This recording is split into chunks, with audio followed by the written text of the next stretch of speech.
안녕하세요. 책 읽는 마음입니다. 한국 소설도 읽어주었으면 좋겠다는 말씀들을 많이 해주셨어요. 그래서 오늘은 제가 정말 너무너무 재미있게 읽었던 작품 가져왔습니다. 한때 걸어서 출퇴근을 하던 때가 있었는데요.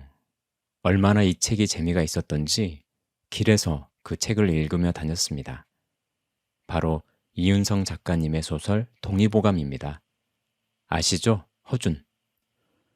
오늘은 이 소설의 첫 부분에 나오는 허준의 출생의 비밀에 대해서 읽어드릴게요. 하나의 에피소드가 끝맺는 데까지 읽어드리려고 하니까 재미있게 들어주시고요. 바로 시작하겠습니다. 잘 있게. 과거를 보며 떠나는 들뜬 친구들이 말했다. 과거 날짜에 2달이나 여유를 두고 남은 공부는 한양에 가서 하리라는 팔자 좋은 친구들이었다. 명종이 승하하고 조선의 14대 임금으로 선조가 즉위한 첫해 1568년 평안도 용천 오도곶 큰나루. 간간 싸락눈이 섞인 2월의 갯바람이 살을 애듯이 모질었다.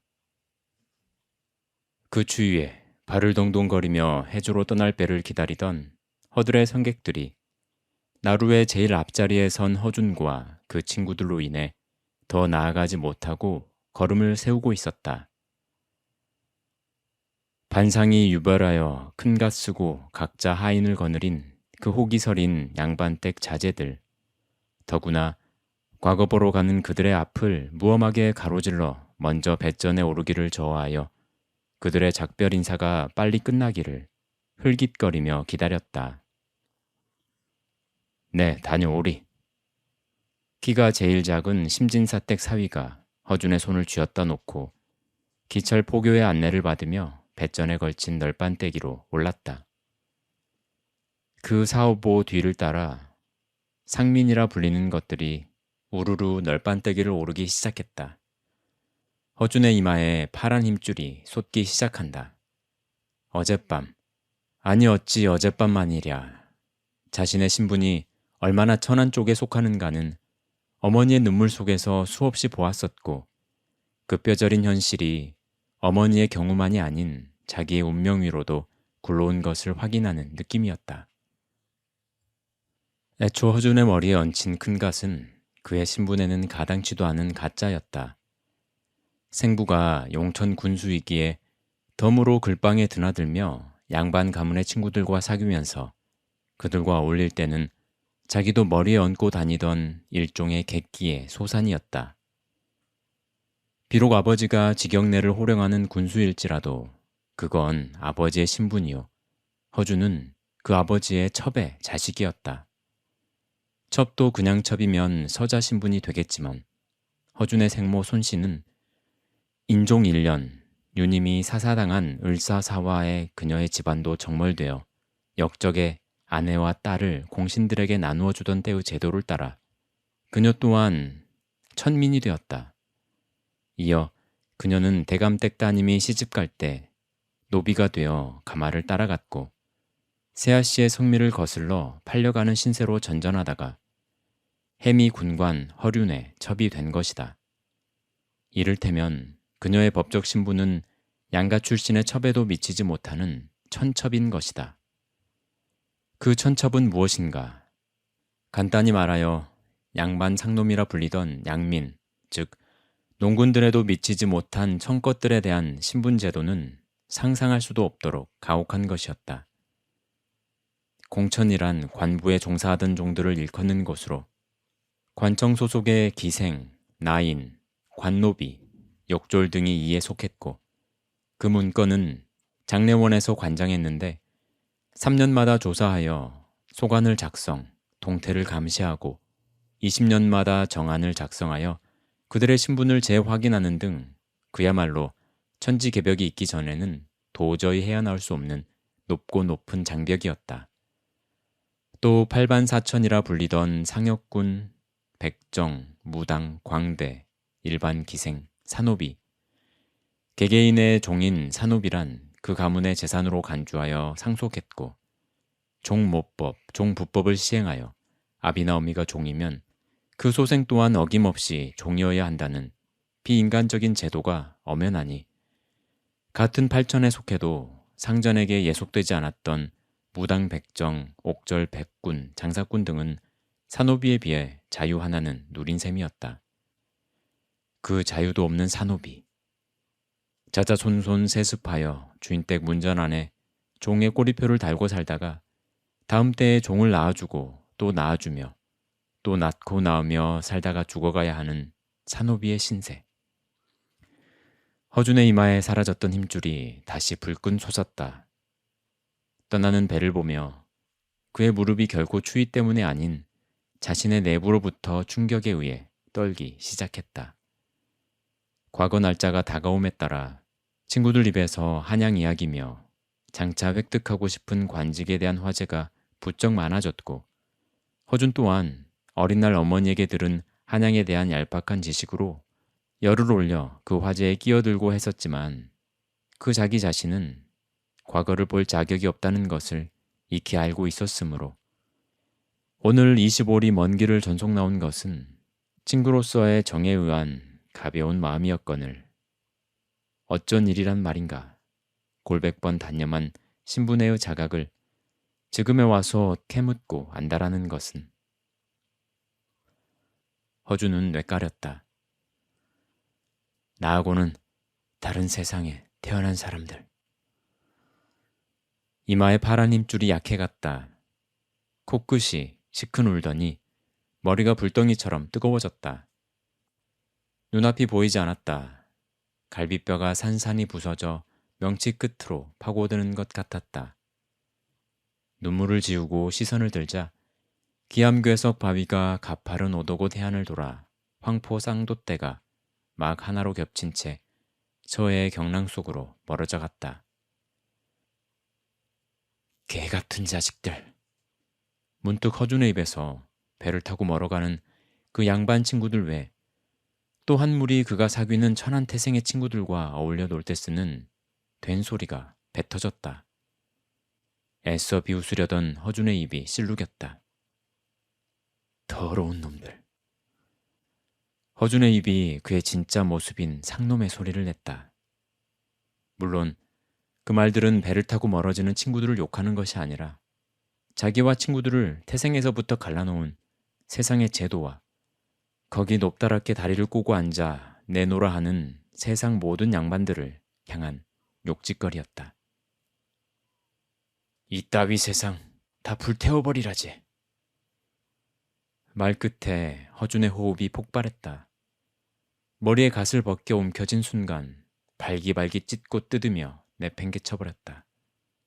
달리면 멈추지 못하는 것이 그의 태생이었다.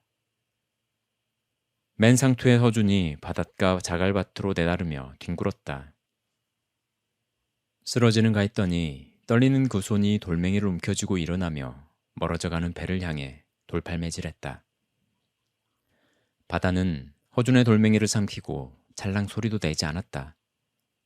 쌀랑눈이 굵은 눈발로 변하고 있었다. 벌겋게 눈물이 번진 허준의 눈잡이로 그 눈발들이 서늘하게 와닿았다. 그 머리 위로 때 묻은 갈매기 한 마리가 허준을 비웃듯이 기웃기웃거리다가 문득 바람에 날리며 높게 낮게 한껏 자유롭게 바다 위로 떠갔다. 죽일 놈들 모조리 다 죽여버려야 돼. 뒷날 무덤 속의 생명을 끌어내고 한 마리 갯지렁이조차 밟으려 않던 온 세상의 병고를 구하려 애쓰던 그와는 전혀 반대의 무서운 말이 뱉어졌다. 못 박힌 그의 발치로 문득 파도 소리가 들려왔다. 허준이 찢어발긴 갓조각이 거기 떠 있었다. 갑자기 멍청해진 허준의 맨상투 위로 눈발이 구름대처럼 몰려왔다. 친구들을 태운 배가 수평선 너머로 사라진 지 오래 허준은 아직도 텅 빈 나루의 눈밭 속에 서 있었다. 백군들이 성객들을 위해 피워놓은 통장작더미 모닥불이 재가 되어 흩날리고 있었다. 아침 한나절은 더 이상 원행 떠날 큰 배는 닿지 않을 모양이었다. 뜨거운 머리가 식어가고 갯바람에 목덜미와 발이 시려오자 허준이 자문했다. 어떡할 것인가? 오도곳에서 용천읍까지 25리. 오늘 같은 날 집에 들어가 봤자 어머니의 한숨이나 눈물을 볼 게 뻔하다. 허준은 말동 창고지기로 있는 술친구 양태놈을 생각해내고서야 못 박혀 있던 오도곳 해안에서 발길을 돌렸다. 봉은 회에 불을 켜는 야간 신호용이요. 수는 쌀이나무에 불을 피워 그 연기로 신호를 삼는 주간용 신호인데 그 연기를 바람에 흐트러지지 않게 올리기 위해선 불길에 말동을 섞어 태우는 게 비방이다. 때문에 각 봉화대의 말동 창고지기는 제법 완력을 앞세워 말빨이 서는 자가 맡았고 욕잘하고 주먹질이 날랜 양태놈은 최적임자였다. 특히 허준과는 영천 관내를 쓸고 다니는 호간한 왈패 한 짝이기도 했다. 양태놈과 함께 사위포 퇴기년이 벌이고 있는 술집에나 파묻혀야겠다. 그 뒤는 생각할 것도 없었다. 그냥 그렇게 술이나 퍼마시고 잡년에 허리나 끌어안고 만사 잊어버리고 싶을 뿐이다. 생부를 남편이나 아버지로 부르지 못하는 그들 모자지만 그래도 사또의 품위를 손상케 하는 행동을 해서는 안 된다며 때마다 한사코 타이르는 어머니의 말도 오늘의 허준에게는 염두에 없었다. 될 대로 되라지. 차라리 태어나지 말았어야 하는 신세가 아닌가. 아니면 차라리 묵묵히 논밭이나 일궈먹는 농사꾼의 신세 정도로만 태어났던가. 국법의 메인 태생은 미천할지라도 사람으로서의 행동은 천하지 말라며 정실 출시 몰래 한사코 글을 배우게 한 어머니의 눈물도 지금은 가소로울 뿐이다. 북으로는 의주, 삭주로 이어지는 인산, 도산, 봉화대를 바라보고 남으로는 철산의 웅골산, 봉화대와 호응하는 용천 군서산 날망에 위치한 봉화대는 산세가 험준했다. 발밑에 밟히는 건 눈이 아니라 겨우내 녹지 않은 얼음이었다. 그리고 지금 그 산비탈을 기어오르는 허준의 격정은 핑계는 말친구인 양태놈이요, 사위포 잡년의 허리요, 술이요 하면서도 기실 그건 어머니로부터의 도피가 아닌 어쩌면 그 반대인 어머니의 비극을 짐짓 한번 찔러보는 의식적인 가학행위인지도 몰랐다. 저지르면 괴로워하는 것을 엄연히 알면서 저지른 후엔 더 많이 감싸려 들고 서러워하고 위로하려 드는 어머니의 서름 속에서 또 한 번 허준은 어머니와 끊을래야 끊을 수 없는 어두운 숙명을 지그시 확인하고 싶은 아련한 쾌감 같은 것인지도. 불쌍한 어머니. 어릴 적 정실 추씨에게 곧잘 저고리섭이 뜯기고 안채 높은 마루에서 툇돌 아래로 떠밀려 떨어지는 모습을 담 너머에서 지게를 받쳐놓고 올라서 들여다보았었다. 감히 뛰어들어 말릴 권리도 없던 천첩의 아들은 그 어머니의 비명을 속절없이 들으며 담벼락에 이마를 박고 울기가 일쑤였다. 그런 밤 어린 허준은 종년 어머니의 멍든 곳을 어루만지며 어머니를 이 세상에서 제일 불쌍한 어머니로 여겼었다. 하지만 자라오면서 허준은 어머니를 불쌍한 어머니에서 불쌍한 여자로 여기게 되는 두어 가지 사건을 겪었다. 허준의 생모 손씨에 대한 정실 추씨의 오만 가지 투기를 보다 못한 아버지가 허준의 나이 9이 되던 해 그녀를 천적에서 뽑아 자유로이 떠나보내려 했음에도 남편에 대한 정을 끊을 수 없었던지 그 보호를 떠나서는 현실만한 의지처도 없다고 보았는지 어머니는 떠나지 않았다. 그것은 무엇 때문이었을까? 신분이 어쨌든 사랑에 빠진 한 여자와 한 남자의 그칠 수 없는 정 때문이었을까? 아니면 장성하기까지 자식을 보호하려는 모정이었을까? 추씨가 부리는 종년들에게 걸핏하면 머리끄덩이 들려 안채 샘문으로 끌려 들어가 마침내 발가벗기우고 안채 육관대청에서 툇돌 아래로 굴러 떨어져야 닭다리 끝나는 그 지독한 박해를 감수하면서도 그 곁을 떠나지 못하는 어머니를 보며 허준은 어머니를 불쌍한 여자로 생각하게 된 것이다. 또 있었다. 연전에 정실 추씨가 깊은 병이 들었을 때 밤을 꼴딱 새워가며 팔다리를 주무르고 그래도 끝내 수고했네 소리 한마디 하지 않던 20여 년 마주보던 연적에 대한 헌신. 그뿐이랴. 그녀의 죽음 앞에서 대성통곡해서 울어야 했던 여자. 내가 어른이 되면 이 세상에서 제일 큰 호강을 시켜드리겠노라고 마음에 되뇌던 맹세도 어른만 되면 제가 이 세상에서 제일 힘있고 온갖 것을 뜻대로 할 수 있다고 여긴 어린 소년의 순진한 소망이었을 뿐 어른이 된 지금 오늘 겪었던 친구들과의 이별은 무엇을 뜻하는가. 불쌍한 여자의 불행까지 떠맡을 주제는 고사하고 자기 또한 자기 한 몸조차 주체하지 못하는 무력한 천것의 아들일 뿐이 아닌가. 그래, 나의 운명은 끝난 것이다. 태어날 때부터, 아니, 태어나기 훨씬 이전부터, 어머니가 종이 신분이 된 그 순간부터. 주 씨의 죽음 후에도 안채 육관대청 위에 서보기는커녕 그 정실 부인이 생활하던 안채엔 여전히 발길도 못하며 그녀가 거느리던 종년들조차 함부로 부리지 못하는 천첩의 질곡. 죽어도 하나 아깝지 않은 목숨이야. 숨만 쉬고 있지. 이미 나는 죽은 목숨인즉. 울창한 당나무 숲을 지나 봉화대의 불꽃이 날아 산불이 되는 것을 막기 위한 다석한 너비의 방화벽이 꾸불꾸불 나타났고 그 한쪽 바위가 사태나듯 무너진 길 아닌 비탈을 오르며 허준이 또 생각했다. 살았수되 인간답기는 바라볼 수도 없는 어머니와 나.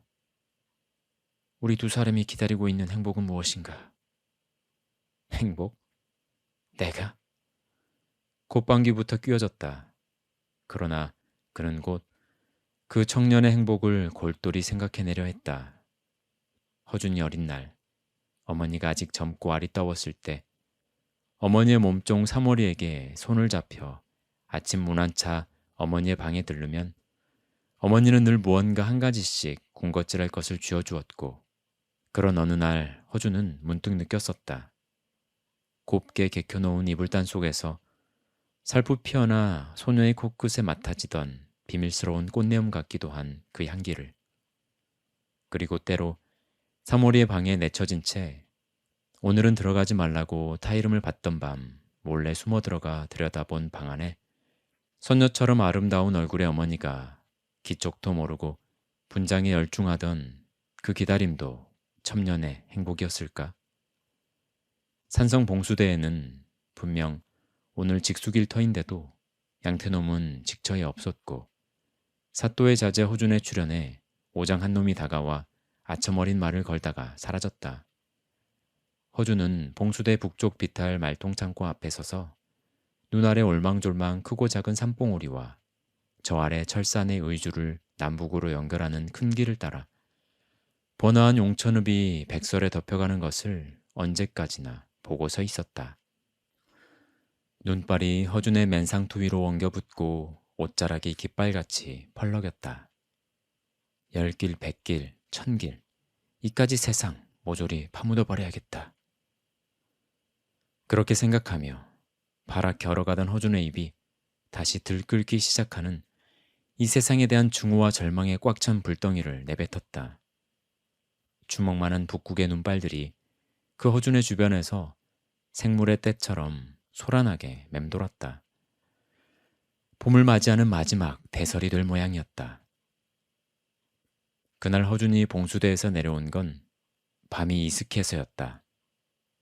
기다리던 양태놈을 못 만나 서운했으나 휘몰아치는 눈보라 속에 자신의 온갖 서름과 욕설을 퍼부은 탓에 산을 오르던 때의 답답하고 뻑뻑한 감정들이 이제는 한결 개운해져 있었다. 눈이 한 잔은 넉넉히 쌓인 미끄러운 내리막길도 수백 번 오르내린 허준에게는 익숙했다. 눈에 빠진 옷자락이 일변 또 체온에 녹아 가삭가삭 소리가 나도록 얼어붙어 있었으나 하늘엔 언제 눈보라가 쳤었냐는 듯 구름이 벗겨지고 열일의 달이 휘영청 밝았다. 골짜기를 건널 때 들이면 결코 기분이 좋지 않은 부엉이 서너 번 따라왔고 컹컹 메마른 여우의 울음소리가 들리다가 멀어졌다. 가파른 골짜기를 벗어나자 허준은 지름길을 택하여 용천 군민의 원찰인 용호사의 경내로 들어섰다. 그 길은 허준에게는 익숙한 길이었다. 이런 버릇도 고쳐야 돼. 걸핏하면 술냄새를 풍기면서 고성방가의 방자한 모습으로 양태놈들과 함께 때 아닌 시각에 경내를 가로질러 가면 잠자던 중들이 뛰어나오기 마련이고 더러 몽둥이를 들고 쫓아오는 중들도 있었다. 한두 번도 아닌 허준의 그런 행동이 자연 어머니의 귀에 들어갔고 부처님이라면 자다가도 일어나는 그녀는 다시는 스님들을 놀라게 하지 말라고 신신당부했고 허준은 한마디 말대꾸도 없는 부처에게 그렇게 온갖 소원을 의지해 사는 어머니가 때론 애처로워 다시는 용호사의 경내를 침범하지 않겠다고 다짐도 했었다. 허준은 실소했다. 쥐죽은 듯한 경내 그 눈 위로 경내를 침범해온 자신의 발자국이 길게 이어져 있는 걸 본 것이다. 그러나 허준의 기분은 상쾌했다. 어머니에 대한 죄책감보다 마치 자기가 이 세상을 제일 앞장서 혼자 세기를 만들어 나가는 그런 기분이었다. 허준의 발자국은 대웅전 높다란 돌축대 위로 뛰어오르면서 사라졌다. 그리고 허준이 대웅전 높다란 추녀 밑을 돌아 딸랑거리는 풍경 밑으로 뛰어내렸을 그때였다. 이 세상 자기 혼자 세기를 열며 가고 있다는 허준의 오만한 착각을 비웃듯 그가 향하는 대웅전 넓다란 마당엔 이미 한 사람이 가로질러간 발자국이 나타나 있었다. 웬 땡추놈이 남의 길을 가로막는 거야? 스님이라 하여 욕할 원한이 없는데도 양태놈의 말버릇을 따라 허준의 입이 중얼거렸다. 어쩌면 유독 몽둥이를 들고 쫓아오던 그 욕자라는 늙은 중인지 모른다는 생각이 들었다. 허준은 혼자 빙긋이 웃었다. 만나면 재미있을 것 같았다. 이런 시각에 미처 몽둥이도 못 들었을 그 늙은 중과 딱 마주서면 어떤 얼굴을 할지 궁금해졌다. 허준은 그 발자국을 쫓아 쟁걸음을 치기 시작했다. 발자국은 경내를 빠져나가며 길게 이어져 있었다. 연불에 송불에 수양도 급한 터에 그 되알진 욕지거리를 하며 여차하면 몽둥이부터 들고 보는 노스님이 반드시 이 발자국의 주인공일 보장이 없는데도 허준은 좀 더 빠른 걸음으로 발자국을 쫓기 시작했다. 곡기 생각이 나서 내려갔는지도 모르지. 아니면 이런 밤중에 숨겨놓은 과보라도 있어서 찾아간 건가? 그 망상도 언젠가 몽둥이에 쫓기며 산비탈로 뛰어올라 양태가 그 노승을 약올려주던 소리였다.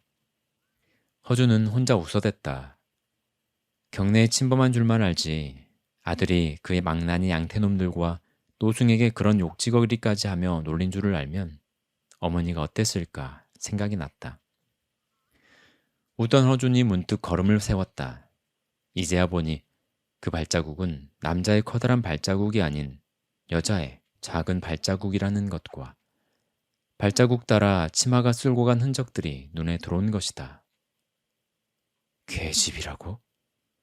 이 시각에 계집이 이 눈속을 왜 혼자서 다닌단 말인가? 허준의 관심에 또 다른 불이 붙었다.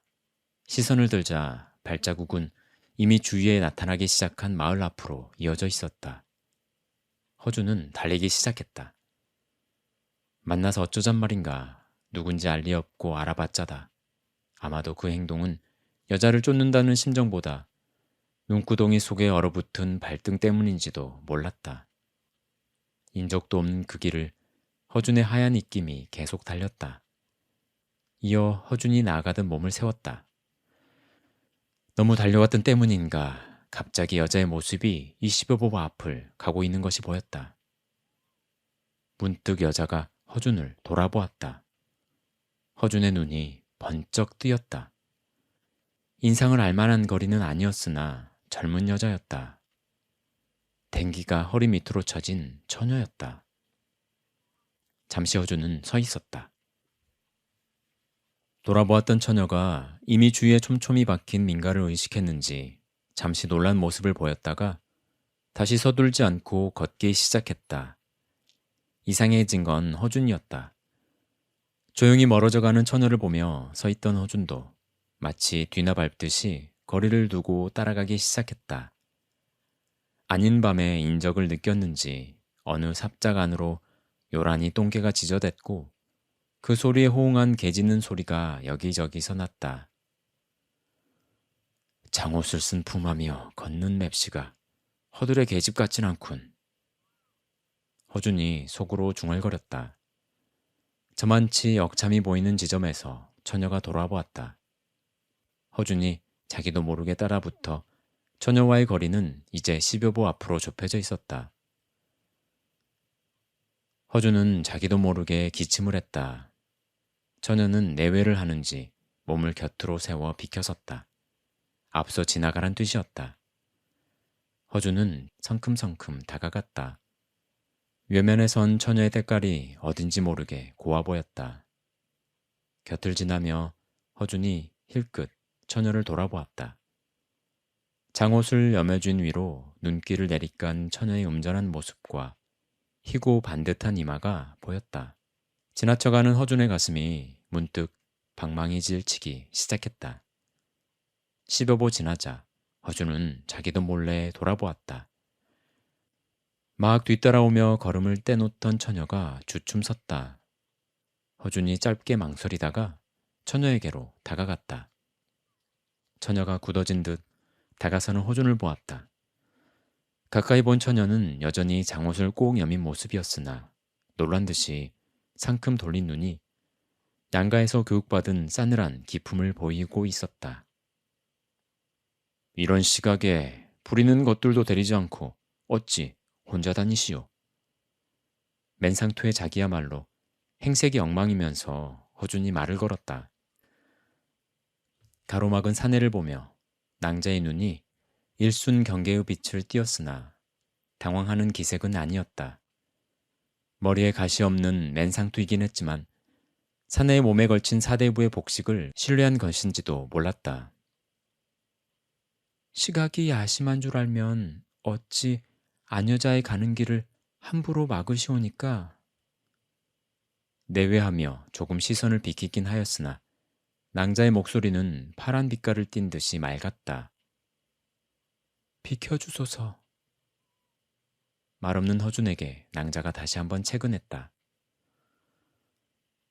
가로막자고 막은 것은 아니오. 때 아닌 시각에 깊은 산속에서 양가의 규수가 노비 하나 데리지 않고 나타나니 혹 무슨 몹쓸 패거리들에게 행패나 당하여 쫓겨오는 게 아닌가 하여 말을 걸었을 뿐이오. 용호사에서 나온 것을 알면서도 허준은 자기도 모르게 변명을 했다. 또 나는 남자라 밤중에 나다닌들 큰 허물이 될 것이 없으나 보아하니 지체 있는 집안의 낭자인 듯한데 이런 시각에 산속을 오르내리는 걸 알면 좋은 소문이 안 날 것이오. 허준은 턱도 없이 권력의 냄새를 풍기며 말했다. 수상한 사람이 아니올시다. 위중한 병자의 쾌유를 빌고자 용호사에서 소원을 드리는 중에 폭설에 길이 막혀 있다가 이제 돌아오는 길일 뿐입니다. 병자의 쾌유를 빌고자 절에 갔다고? 그러하옵니다. 그런 사정이 있는 줄을 몰랐구려. 허나 험한 산길을 낭자 혼자서 올라갔단 말이오. 묻지 않아도 될 말을 묻자 낭자가 그제야 차갑게 웅수했다. 비켜주소서. 이토록 고운 처녀가 용천 땅 어디에 여지까지 숨어 있었던가. 문득 마음이 달아오르는 걸 느끼며 상큼 돌린 낭자의 눈을 지켜보았다. 나도 마침 읍내로 가는 길이오이다. 댁이 어디쯤이오니까. 허준이 한 남자의 목소리로 비위 좋게 말을 끌었다.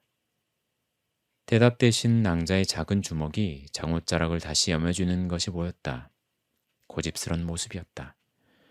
허준이 비껴서자 그 가슴 앞으로 낭자는 더 이상 눈길을 듦이 없이 총총히 걸음을 재어갔다.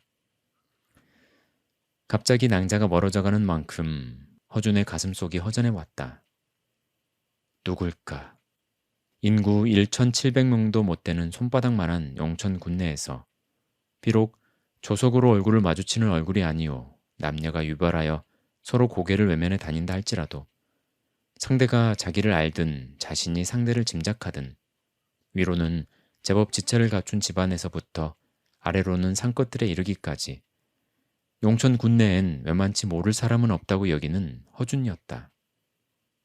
생부가 누굴까?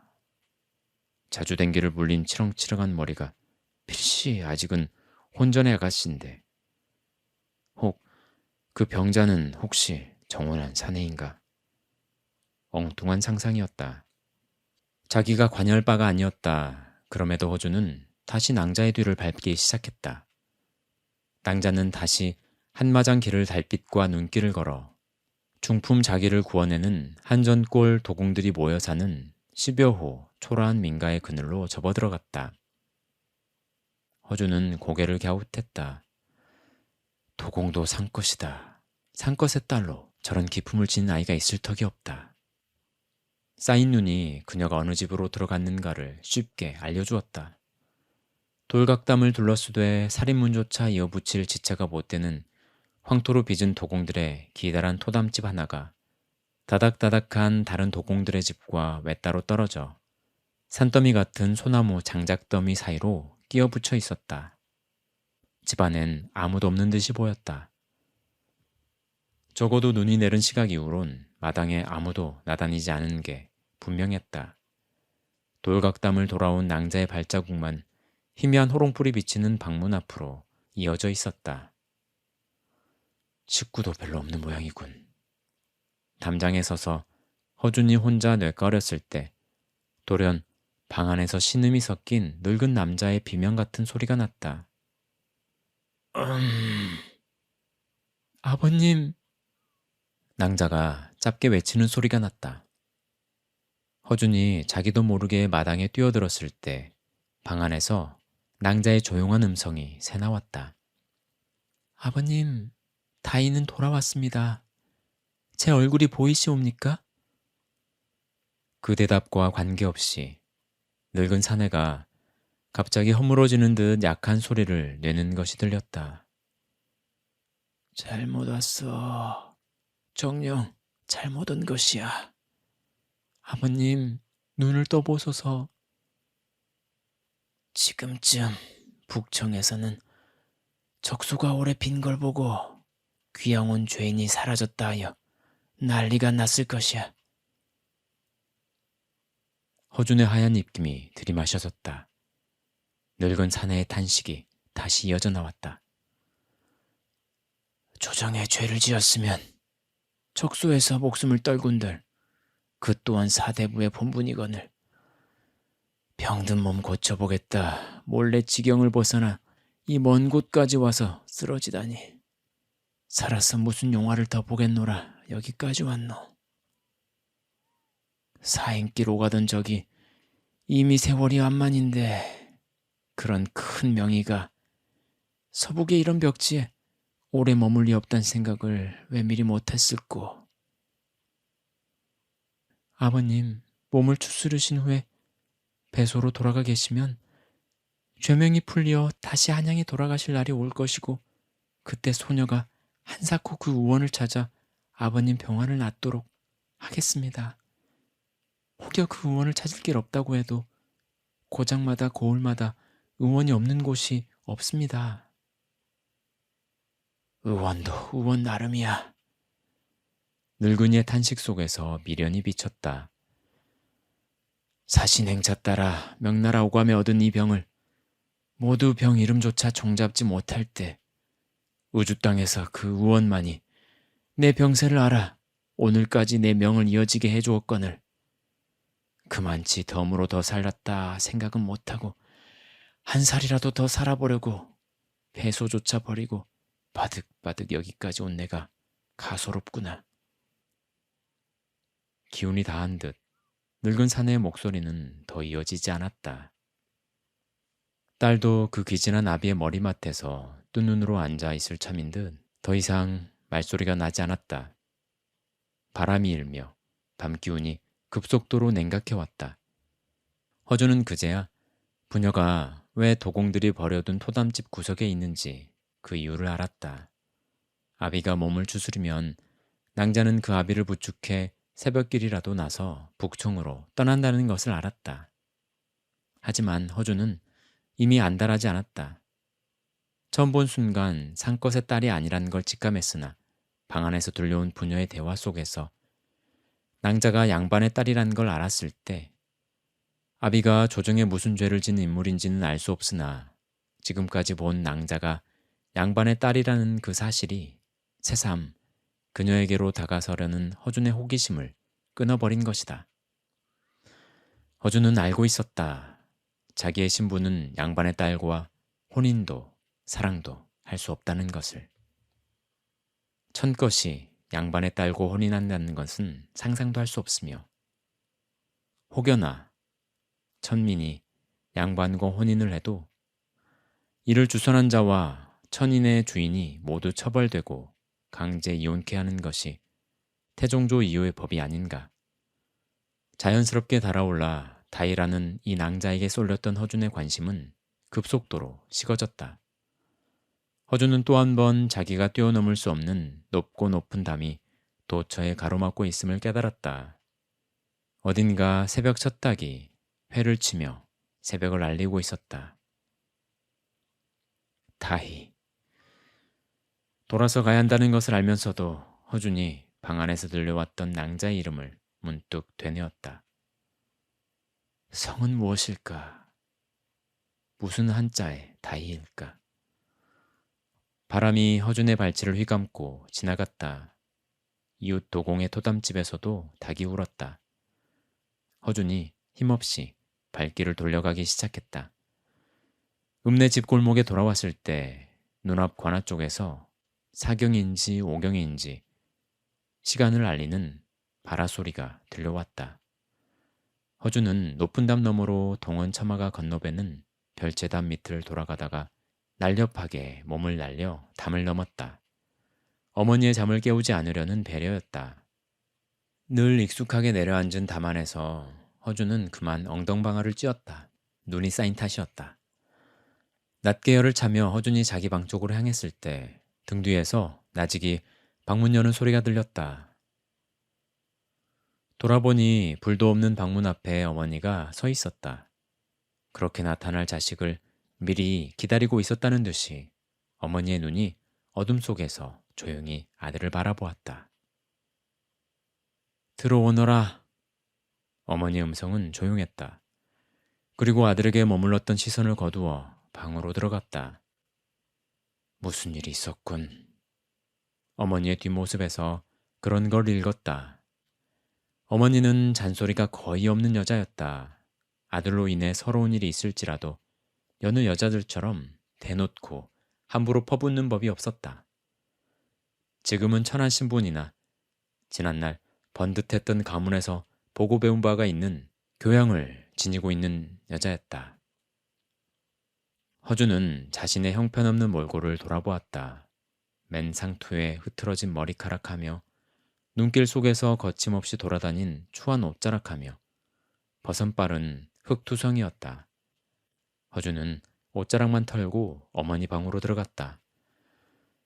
허준이 운목에 자리를 정해 앉자 어머니가 말했다. 여전히 조용한 말씨였다. 사또께서 초저녁부터 너를 기다리셨다. 허준이 시선을 돌렸다. 첩의 신분이라 살을 섞고 사는 남자임에도 그녀가 사또라 부르는 남자는 그녀의 남편이요. 허준의 아버지 허륜이었다. 사또가 왜 오니까? 어제 오도곳 큰나루에 갔었다고? 거기서 무슨 일이 있었는지 사또께서 아시는 눈치시다. 그랬구만. 국경이 가까운 우주의 관문은 엄중하고 까다롭다. 그러니 자연히 대륙을 오가는 밀무역군들이 용천지경의 해안선을 이용하고 그 국금을 어기는 무리를 적발하고자 오도고자에 닿는 크고 작은 배의 짐이며 그 성객들의 동태에 대한 기찰은 늘 엄격했다. 더구나 해조로 가는 큰 배이고 보면 어느 구석엔가 변보관 기찰 포교들이 눈을 번뜩이고 있었을 것이 상상이 갔고 사또의 자제인 허준의 다른 때 같지 않은 행동들이 눈에 안 띄었을 리 없다. 2번이나 사람을 보내오셨어. 밤이 늦더라도 네가 들어오는 길로 들여보내라는 영이시다.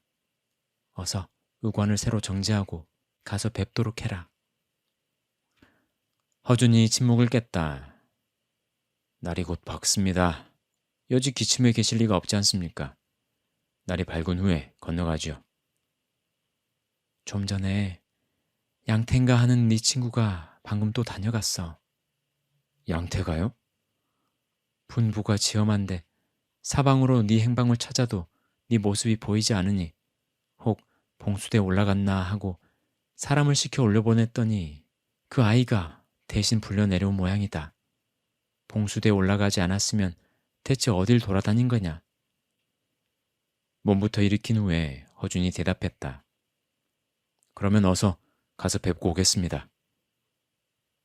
의관을 새로 갖춘 허준이 동원 높다란 뜰 안에 나타났을 때 사또의 영에 초저녁부터 준육이 든 모습의 낯익은 이방이 득달같이 달려왔다. 아니, 이제야 나타나면 어쩌는가? 대관절 어디에 숨어 있었던가? 내가 뭐가 무서워서 숨겠소? 허준이 차갑게 대꾸하자 이방이 몸을 움츠리며 눈알을 휘번덕 굴렸다. 양태놈은 어딨어? 또 그대를 찾으러 어디론가 달려갔지. 자, 어서 속히 오르게. 이방이 앞장서 대돌리로 올랐다. 동원 뒤쪽 사또가 공무 중에 더러 쉬교도 하는 사처에 밝혀진 환한 불빛이 허준의 눈에 들어왔다. 사또의 눈이 방문 밖에 달린 것도 아닌데 이방의 허리가 휘며 방안을 향해 나직이 아뢰었다. 사또께선 아직 기침에 계시오니까? 대답 대신 아버지의 기침 소리가 났다. 이방이 허준에게 어서 들어가라고 눈짓했다. 허준은 한번 신호흡을 하고 아버지의 방문을 열고 들어갔다. 그 닫힌 방문을 향해 이번에는 이방이 안도의 한숨을 내쉬었다. 너희는 물러거라. 방 안에서 허륜의 목소리가 쩌렁하고 났다. 이방이 발소리를 죽이며 어둠 속으로 내뺐다. 소인 사또의 부르심을 받자와 대령했사옵니다.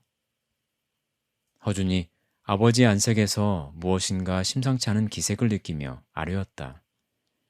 소인이라며 법도에 따라 자신을 낮추어 표현하고 있으나 그런 때 아버지를 보는 허준의 눈빛은 소심하지도 비굴하지도 않았고 오히려 곁에 사람들이 당황하도록 대담했다. 그 눈빛은 늘 나는 당신의 아들이노라 주장하고 책임을 묻는 듯한 무엄한 눈빛이어서 죽은 추씨는 항상 허준의 그런 눈을 향해 몹쓸 눈, 저 사람 잡을 눈 하며 동동거렸었다. 침묵이 길었다. 그 침묵을 깨고 생부가 입을 열었다. 그 갓은 또 어디서 났느냐? 오도곳에서 찢어 팽개친 간 얘기를 생략한 물음이었다. 여벌로 있던 것이옵시다. 그 갓 앞으로 네 머리에 얹지 마라. 애초 갓은 머리를 보호하고자 쓰는 것이 아니오 신분을 내세우는 표적인즉 그것을 알 것이다. 너 또한 오늘 내 머리에 얹은 갓을 내팽개친 것이 아니리. 사또. 오늘은 사또란 말은 하지 않아도 된다. 난 지금 너의 생부로서 너와 마주 앉아 있는 것인즉. 허준의 눈이 번쩍 뚫렸다. 생부라니. 적어도 아버지는 한 번도 자신을 그렇게 표현한 적이 없다. 생부로서 말입니까? 허준이 들뜬 듯이 다짐했다. 그 아들을 허륜이 지그시 건너다 보고 있었다. 사또가 아닌 생부로서 말입니까? 허준이 다시 한번 또 다짐하는 듯이 되물었다. 그러니라. 안면을 덮은 거친 수염 속에서 허륜의 음성이 부드러웠다. 새삼 왜 오니까? 이제 너의 모자와 헤어질 때가 온 듯하므로 그렇다. 헤어지다니요. 누가 말씀이 오니까? 저와 아버님과 헤어지오니까? 아니 어째서 갑자기? 갑자기가 아니다. 그건 네 어미의 오랜 소원이었은즉. 몰랐더란 말이냐, 네 어미의 소원을. 비록 네가 머리에 큰 갓을 쓰는 양반은 될 수 없으되 천적에서 몸을 뽑아 상민의 작은 신분이라도 지니어 사람답게 살게 해달라.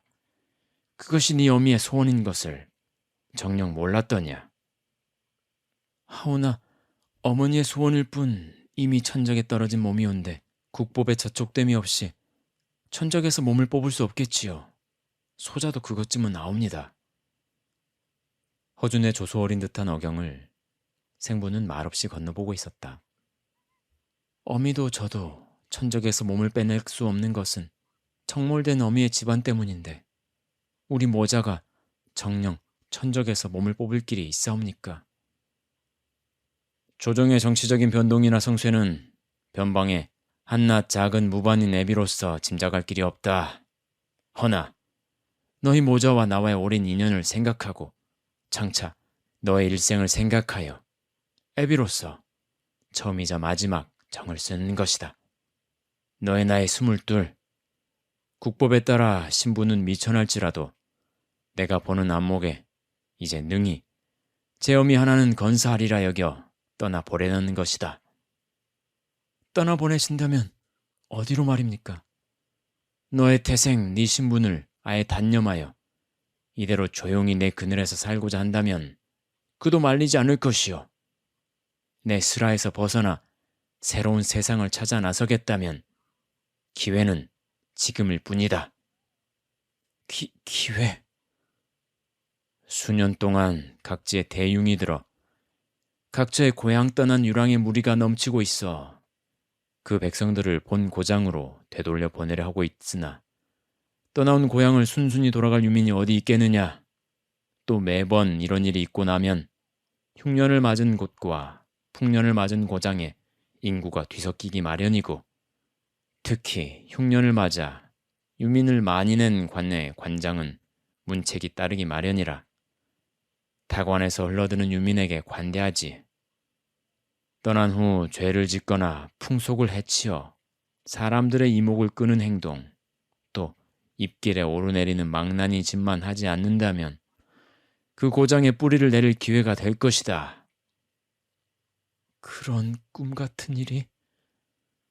마침 새 상감이 즉위하시어 관리들이 덕을 펴기에 애쓰고 있으니 그 또한 길 떠나는 사람에게 기회가 될 것이요.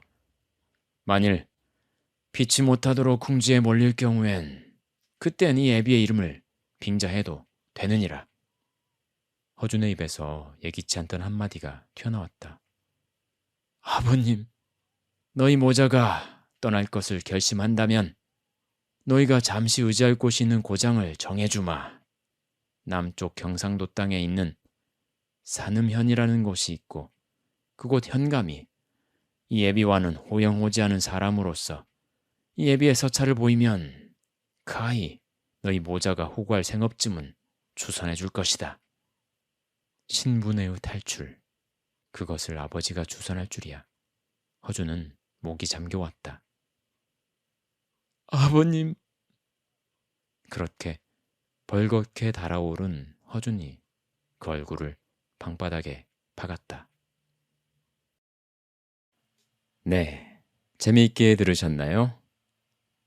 허준에게 일생일대의 기회가 찾아왔습니다. 과연 허준은 산음현으로 떠나게 될런지. 산음현은 지금의 경상남도 산청이죠. 지리산 자락에 자리 잡아 물 맑고 공기 좋은 아주 멋진 곳입니다. 새로운 삶을 시작하기에 알맞은 지역이라는 생각이 드는데요. 허준 이야기는 한 번 더 읽어드리려고 해요. 다음에 읽어드릴 내용은 바로 허준의 러브 스토리입니다. 오늘 내용 중간에 나왔던 다이라는 인물 기억하시죠? 허준의 심장을 쿵쾅쿵쾅 뛰게 만들었는데요. 과연 그 여인과 맺어질 것인가? 아니면 다른 여자가 나타날 것인가? 기대해 주세요.